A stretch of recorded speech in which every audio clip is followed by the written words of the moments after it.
दोस्तों आज हमारे पास ये ब्लू बर्ड कंपनी का स्टेबलाइजर आया है। क्या इसमें प्रॉब्लम है उसको समझते हैं, डायग्नोस करते हैं, फिर उसको सोल्व करेंगे, प्रॉब्लम को रिजोल्व करेंगे, ठीक करेंगे। प्रॉब्लम क्या है वो मैं आपको दिखा देता हूं। यहाँ पे सबसे पहले इनपुट को मैंने यहाँ पे कनेक्ट किया है और ये येलो वायर से ये आउटपुट को मैंने आउटपुट सॉकेट पे कनेक्ट कर दिया है। मेन्स इनपुट को मैं यहाँ पे ऑन करता हूं। रिले के ऑपरेट होने की यहाँ पे आवाज हमें इस स्टेबलाइजर से आती है और ये मेन्स इनपुट का इंडिकेशन है, ये भी यहाँ पे ग्लो हो जाता है। और अगर मैं इसको नीडल को ऐसे करता हूं तो मेन इनपुट को ये यहाँ पे वोल्ट मीटर पे शो भी करता है।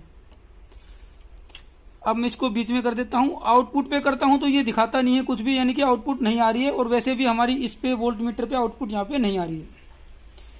क्यों नहीं आ रही है? क्योंकि दोस्तों इसमें एक डिले होता है 2 से 3 मिनट का, उतनी देर के बाद ये इसकी आउटपुट आएगी। लेकिन हमने 2 मिनट नहीं, 3 मिनट नहीं, 5-5 या 7-7 या 8-8 मिनट भी वेट किया, लेकिन आउटपुट इसकी नहीं आई। फिर हमने क्या किया कि इंस्टेंट स्टार्ट के लिए, ये देखिए यहाँ पे लिखा हुआ है इंस्टेंट स्टार्ट, यानी कि तुरंत अगर आपको आउटपुट चाहिए तो ये जो प्रेस बटन है इसको आपको दबाना पड़ेगा, ये आपकी आउटपुट आ जाएगी। यहाँ पे ये डिले का जो इंडिकेशन है, यहाँ पे ये एलईडी ग्लो हो रही है। मैं इसको ऑन करने के लिए इसको प्रेस करता हूं। जैसे मैंने प्रेस किया इसकी आउटपुट आ गई है, लेकिन जैसे ही मैं इसको रिलीज करता हूं वापस, ये आउटपुट बंद हो जाती है, जो कि आउटपुट बंद नहीं होनी चाहिए। इसको एक बार प्रेस करने से तुरंत आउटपुट आ जानी चाहिए और वो आपकी आउटपुट वहीं पे रहनी चाहिए। वापस आउटपुट वहां पे एलिमिनेट नहीं होनी चाहिए, खत्म नहीं होनी चाहिए, वहां से आउटपुट जानी नहीं चाहिए। लेकिन इसमें ऐसा होता है कि जब प्रेस करता हूं तो आउटपुट आ जाती है, लेकिन जैसे ही मैं इस स्विच को, इसको जो प्रेस किया हुआ है मैंने, इसको छोड़ता हूं तो वापस आउटपुट इसकी बंद हो जाती है। ऐसा नहीं होना चाहिए, आउटपुट आपकी रहनी चाहिए, आउटपुट आती रहनी चाहिए। ऐसा इसका फीचर होता है, ऐसा इसका काम होता है। लेकिन यहाँ पे आउटपुट इसकी रहती नहीं है। फिर हमने एक कोशिश ये की कि इसका एवीआर हम चेक कर लेते हैं। तो मैंने इसको क्या किया कि प्रेस करके रखा, प्रेस करते ही आउटपुट इसकी आ गई। फिर मैंने जो वेरिएक है, इस वेरिएक से जो है वोल्टेज को कम ज्यादा किया। यहाँ पे भी देख सकते हैं वोल्टेज को कम ज्यादा करूंगा, यहाँ पे आप देखिए वोल्टेज रेगुलेट आपको मिलेगी। मैं कहता हूँ नीचे करके दिखाएं आपको ऐसे, ताकि आपको फोकस ना पड़े। ये देखिए मैं इसको यहाँ पे ऑन कर लेता हूँ। ये इनपुट है, ये आउटपुट है। इनपुट को कम करूंगा तो आउटपुट फिर से बढ़ जाती है, ये देखिए। और ये आउटपुट जो है वापस कम हो रही है, ये फिर से कम हो रही है। यानी कि इसका जो एवीआर है वो यहाँ पे काफी हद तक काम कर रहा है। वोल्टेज बढ़ाता हूं तो कम भी होती है, कम करता हूं तो वापस बढ़ती भी है। यानी कि 200 से 240 के बीच में जो आउटपुट रहनी चाहिए वो यहाँ पे 1 या 2-3 स्टेप में यहाँ पे काम करती है। यानी कि एवीआर भी इसका कुछ हद तक काम कर रहा है। मेन प्रॉब्लम तो ये है कि जैसे इसको प्रेस करने के बाद आउटपुट रहनी चाहिए वो नहीं रहती है, और इसका जो ये आपका डिले वाला सर्किट है वो काम नहीं कर रहा है। 10 मिनट भी वेट किया तो आउटपुट नहीं आती है। इसको कैसे सोल्व करेंगे, मैं इसको पहले ओपन कर लेता हूं एनक्लोजर को, फिर देखते हैं। हमने इस एनक्लोजर को ओपन किया तो हमें यहाँ पे 2 पीसीबी अंदर दिखाई दिए और 5 रिले इसके अंदर हैं। तो यहाँ पे 4 प्रीसेट लगे हुए हैं जो कि इन 4 रिले के लिए हैं। ये जो 4 रिले हैं एवीआर की, उनके लिए ये 4 प्रीसेट हैं। यानी कि एवीआर की पीसीबी ये है जो कि बाकी 4 रिले को कंट्रोल करती है। ये जो एक रिले है जो कि आउटपुट की है, जो कि हम डिले के लिए भी यूज करते हैं और लो कट हाई कट के लिए भी इसको यूज करते हैं। यानी कि वोल्टेज कम हो तो इसको कट ऑफ करना होता है, वोल्टेज ज्यादा हो तो इस रिले को ऑफ करना होता है, या फिर डिले हमें देना है तो इसी रिले को ऑफ रखते हैं। जितना भी डिले है उतनी देर के बाद आउटपुट की रिले को ऑन कर लेंगे। उससे पहले ये 4 रिले आपकी यहाँ पे काम कर रही होती है। आउटपुट नहीं भी आती है तो इनपुट कम या ज्यादा होने पे ये चारों रिले हमारी काम कर रही थी और हमने वेरीफाई भी कर लिया था, चेक भी कर लिया था। अब क्या है कि कंफर्म कैसे करें कि आपका जो डिले वाला सर्किट है वो यही है, क्योंकि 2 यहाँ पे लगे हैं प्रीसेट लो कट हाई कट के। और दूसरा ये जो आपका डिले वाला जो स्विच था, प्रेस बटन था, उसको जो हमने ट्रेस किया उसकी वायरिंग को, तो उसकी वायरिंग दोस्तों यहीं पे आ रही है। देखो यहाँ पे उसकी वायरिंग आ रही है। यानी कि ये जो पीसीबी है यही आपकी डिले में यूज हो रही है। अब क्या करना है दोस्तों, डिले के लिए एक कैपेसिटर यूज होता है। ये आपका यहाँ पे कंपेरेटर है LM324। एक रेजिस्टेंस के थ्रू उस कैपेसिटर को धीरे धीरे चार्ज होता है वो कैपेसिटर, और एक लेवल पे जाके वो कंपेरेटर की पर्टिकुलर पिन को हाई कर देता है, जिससे आपकी रिले ऑपरेट हो जाती है।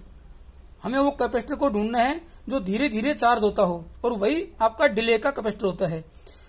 उसको हम ढूंढते हैं यहाँ पे सर्किट से। आप उसकी मदद ले सकते हैं कि ये दोनों जो वायर हैं इनके ट्रैक को आप ट्रेस करें और पता कर सकते हैं कि रेजिस्टेंस के थ्रू होते हुए वो आपका कैपेसिटर कौन सा वाला है। तो मैंने इसको यहाँ पे ट्रेस किया तो मुझे पता लगा कि वो ये जो कैपेसिटर है वो ये है। ये कैपेसिटर है जो कि आपका डिले के लिए यूज हो रहा है, रेजिस्टेंस वगैरह के थ्रू इस पे ही वोल्टेज आती है। यही इसी कैपेसिटर का लिंक है इन दो वायर से। तो होता क्या है कि जैसे हम उसको प्रेस करते हैं तो वो कैपेसिटर डायरेक्ट चार्ज हो जाता है, वरना वो रेजिस्टेंस के थ्रू धीरे धीरे चार्ज होता है। इसको हम यहाँ पे वेरीफाई करेंगे कि यहाँ पे वोल्टेज धीरे धीरे बिल्टअप होती है या नहीं होती है। ये कंफर्म कर सकते हैं कि यही कैपेसिटर है। मैं आपको वेरीफाई करके दिखाता हूँ। दोस्तों हमने ट्रेस किया तो ये वो कैपेसिटर है, और इसके पैरेलल में एक और कैपेसिटर लगाने का ऑप्शन भी है। यानी कि इसके डिले को अगर हमने बढ़ाना है तो डबल करना है तो इतनी ही वैल्यू का कैपेसिटर इसके पैरेलल में लगा देंगे तो वो डिले और ज्यादा हो जाएगा। कम अगर करना है तो इस कैपेसिटर की वैल्यू हमें कम करनी पड़ेगी। ये कैपेसिटर आपका 100 माइक्रोफैराड का है जो कि लगभग 3 मिनट का डिले देता है। अगर 1.5 मिनट का मुझे अगर डिले चाहिए तो 47 माइक्रोफैराड का लगा देंगे। 5 या 6 मिनट का डिले चाहिए तो यहाँ पे 100 का मैं एक और इसके पैरेलल में लगा दूंगा, लगभग 6 मिनट का डिले मिल जाएगा। ये पैरेलल में इसके यहाँ पे एक खाली आपको दिखाई दे रहे हैं माउंटिंग होल है जिसमें एक कैपेसिटर और लगा सकते हैं, इसके पैरेलल में ही है। अब इसके ऊपर मैं यहाँ पे लगा लेता हूँ मेरे मल्टीमीटर को डीसी पे करके ऐसे, और उसके बाद हम चेक करेंगे। मैं इसकी सप्लाई को ऑन कर देता हूँ एक बार, ताकि कैपेसिटर को धीरे धीरे चार्ज होते हुए हम इसमें मल्टीमीटर में देख सकें। मल्टीमीटर को हमने किया है डीसी पे, ये आपका नेगेटिव है, ये पॉजिटिव है। 0.8, 0.9, 1 वोल्ट, 1.1 वोल्ट। ये कैपेसिटर यहाँ पे धीरे धीरे चार्ज हो रहा है। एक लेवल पे आके ये कैपेसिटर आपके जो कंपेरेटर है उसकी पर्टिकुलर पिन को हाई करेगा, जिससे आपका जो आउटपुट रिले है वो ऑपरेट हो जाएगा। कंपेरेटर पे ये गई हुई है वोल्टेज, ये देखिए 2 वोल्ट के आसपास अब हो गया है धीरे धीरे चार्ज होते हुए। लेकिन अब ये 2 वोल्ट से ज्यादा चार्ज नहीं हो रहा है, और इसीलिए जो है आपकी आउटपुट रिले ऑन नहीं हो पा रही, यानी कि यहाँ पे वोल्टेज कम बन पा रही है। यहाँ पे ज्यादा वोल्टेज बननी चाहिए। अब कम वोल्टेज क्यों बन रही है उसको चेक करने के लिए हम क्या करेंगे, सबसे पहले ये देखेंगे कि ट्रांसफार्मर की जो 24 वोल्ट की टेपिंग होती है वहां पे कितनी वोल्टेज बन रही है, वो हम यहाँ पे देखेंगे। ये आपका ट्रांसफार्मर की 24 वोल्ट का है, और ये आपका आएगा दोस्तों यहाँ पे देखिए डायोड के थ्रू होते हुए, ये डायोड लगे हैं 2, और इन डायोड के थ्रू होते हुए ये आपका यहाँ से और इस कैपेसिटर पे आया है। तो यहाँ पे हम चेक कर लेते हैं कि इस कैपेसिटर पे जो है लगभग 24 वोल्ट के आसपास बननी चाहिए डीसी, वो हम चेक करते हैं। लेकिन दोस्तों यहाँ पे 24 वोल्ट की बजाय यहाँ पे लगभग 8 वोल्ट ही बन रही है, जो कि गलत है। अब एसी पे करके देख सकते हैं कि इनपुट आपकी कितनी आ रही है।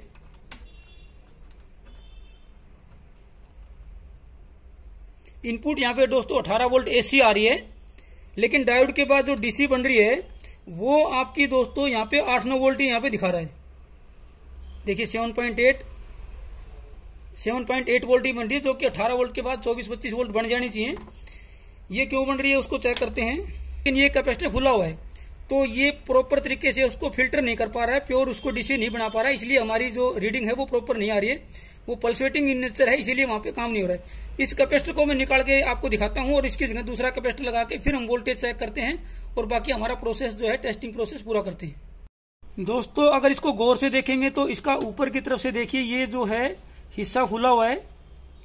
अगर नीचे की तरफ से देखेंगे तो भी इसका जो हिस्सा है नीचे निकल गया, देखिए ब्लैक ब्लैक। ये देखिए ये कैपेसिटर यहाँ पे खराब हो गया है, नीचे से इसका हिस्सा बिल्कुल जो है बस्ट हो चुका है। ये आपका कैपेसिटर है 100 माइक्रोफैराड 50 वोल्ट। इसकी जगह पे अब हम क्या करेंगे, ये मेरे पास 100 माइक्रोफैराड 63 वोल्ट का है, 63 वोल्ट का। ये 100 माइक्रोफैराड और 63 वोल्ट का ये कैपेसिटर मैं लगा देता हूं। फिर इसकी वोल्टेज चेक करते हैं और इसकी वाकई टेस्टिंग चेक करते हैं। दोस्तों कैपेसिटर को हमने यहाँ पे चेंज कर दिया है। सही पोलैरिटी से कैपेसिटर को लगाएं, ताकि जो है गलत पोलैरिटी पर लगाने से ये कैपेसिटर बस्ट हो जाते हैं। इलेक्ट्रोलाइटिक कैपेसिटर हैं। मल्टीमीटर को कुछ इस तरीके से कर लेते हैं ताकि आपको अच्छे तरीके से दिखाई दे। ऑन करता हूं। पहले यहाँ पे 8 वोल्ट बन रही थी इस कैपेसिटर पे, अब चेक करते हैं कितनी वोल्ट डीसी यहाँ पे बन रही है। पोलैरिटी से देख लेते हैं सही से। पहले 8 वोल्ट थी और अब यहाँ पे दोस्तों 24.8 वोल्ट बन गई है। यानी कि अब ये कैपेसिटर चेंज करने से हमारी डीसी तो पूरी बन गई है सभी रिले के लिए। अब दूसरा पॉइंट क्या चेक करना है कि ये जो आपका डिले वाला कैपेसिटर था ये धीरे धीरे चार्ज होके आगे ऊपर वोल्टेज तक जाता है कि नहीं जाता है, ये भी चेक कर लेते हैं।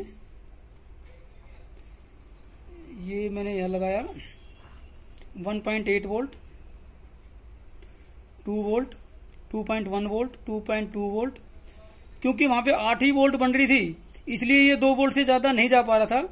अब यहाँ पे क्योंकि 24 वोल्ट बन गई है तो ये धीरे धीरे 2 वोल्ट भी जाएगा, 3 वोल्ट भी जाएगा, 4 वोल्ट भी जाएगा और एक लेवल पे जाके ये जो आपका कंपेरेटर है उसका रेफरेंस यहाँ पे, उसके रेफरेंस से ये वोल्टेज इनपुट वोल्टेज ज्यादा हो जाएगी तो उसकी आउटपुट आपकी चेंज हो जाएगी, जिससे वो आपका रिले ऑपरेट हो जाएगा। क्योंकि 3 मिनट का डिले है तो हम यहाँ पे ज्यादा वेट नहीं करेंगे क्योंकि 3 मिनट में तो वीडियो बहुत ज्यादा लंबी हो जाएगी, लेकिन हमारी प्रॉब्लम सोल्व हो गई है क्योंकि वोल्टेज यहाँ पे धीरे धीरे राइज हो गई है। दोस्तों अब हम दूसरा पॉइंट चेक कर लेते हैं। 3 मिनट के बाद ये ऑन हो ही जाएगा क्योंकि हमारी वहां पे प्रॉब्लम सोल्व हो गई है।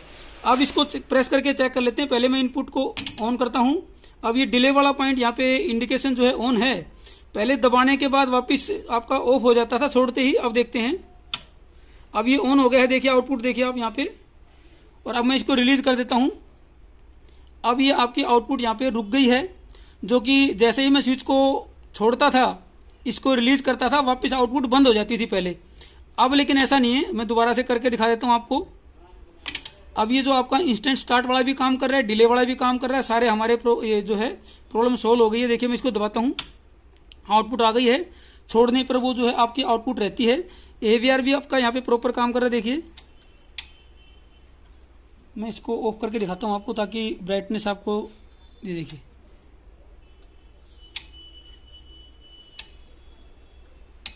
सभी जो इसकी एवीआर की रिले हैं वो ऑपरेट हो रही हैं। आउटपुट को 200 से 240 के बीच में ये रख रहा है, यानी कि अब ये प्रॉपर तरीके से यहाँ पे ठीक हो गया है। तो इस तरीके से आप बड़ी आसानी से इन चीजों को, छोटी छोटी चीजों को समझ के बड़ी आसानी से रिपेयरिंग सीख सकते हैं, रिपेयरिंग कर सकते हैं, अपना काम भी कर सकते हैं। अगर आपको हमारी वीडियोस पसंद आती हैं तो उनको लाइक और शेयर जरूर करें। नए हैं तो चैनल को सब्सक्राइब कर लें, बेल आइकन दबा दें ताकि नोटिफिकेशन आप लोगों को मिलती रहे। और इसी तरह की सभी वीडियोस को देखने के लिए आप हमारे चैनल की प्लेलिस्ट पे जाके वो सभी वीडियोस को देख सकते हैं। थैंक यू दोस्तों।